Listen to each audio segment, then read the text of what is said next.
راستے کے کنارے ایک ایسا ہوٹل تھا جو اپنی ویرانی اور خوفناک ماحول کی وجہ سے مشہور تھا۔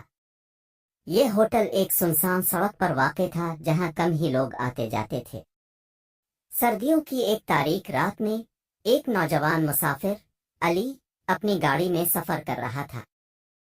اچانک اس کی گاڑی خراب ہو گئی اور اس نے سڑک کے کنارے اس ویران ہوٹل کو دیکھا۔ علی نے سوچا کہ وہ رات اسی ہوٹل میں گزار لے اور صبح گاڑی ٹھیک کروائے گا۔ وہ گاڑی سے اترا اور ہوٹل کی طرف بڑھا۔ ہوٹل کی عمارت پرانے زمانے کی لگ رہی تھی۔ اس کی دیواریں جگہ جگہ سے گر چکی تھیں اور کھڑکیاں بند تھیں۔ ہوٹل کے دروازے پر ایک پرانا بورڈ لٹکا ہوا تھا جس پر لکھا تھا ہوٹل وحشت۔ علی نے دروازہ کھولا اور اندر داخل ہوا۔ ہوٹل کے اندر کا ماحول بھی باہر کی طرح ویران اور خوفناک تھا۔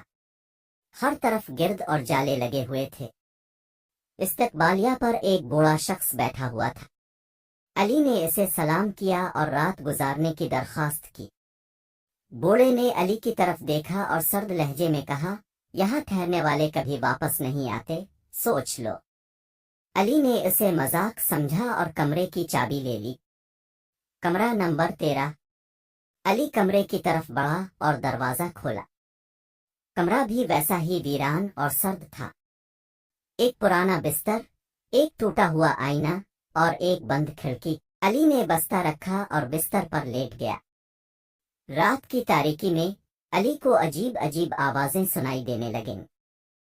کبھی کسی کے چلنے کی آواز، کبھی کسی کے ہنسنے کی اور کبھی کسی کے رونے کی۔ علی نے سب کچھ مذاق سمجھا اور سونے کی کوشش کی، لیکن ایک عجیب بات ہوئی، کمرے کا دروازہ خود بخود کھل گیا۔ علی نے اٹھ کر دروازہ بند کیا اور دوبارہ لیٹ گیا، لیکن دروازہ پھر سے کھل گیا۔ علی خوفزدہ ہو گیا۔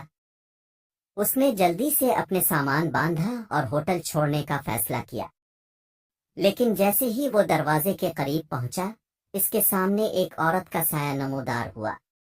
وہ عورت سفید لباس میں ملبوس تھی اور اس کے بال بکھرے ہوئے تھے۔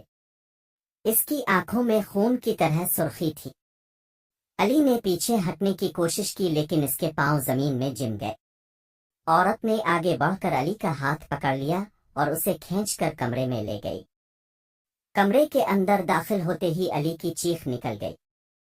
کمرے کی دیواروں پر خون کے دھبے تھے اور کونے میں ایک پرانا صندوق رکھا ہوا تھا جس سے خون رس رہا تھا۔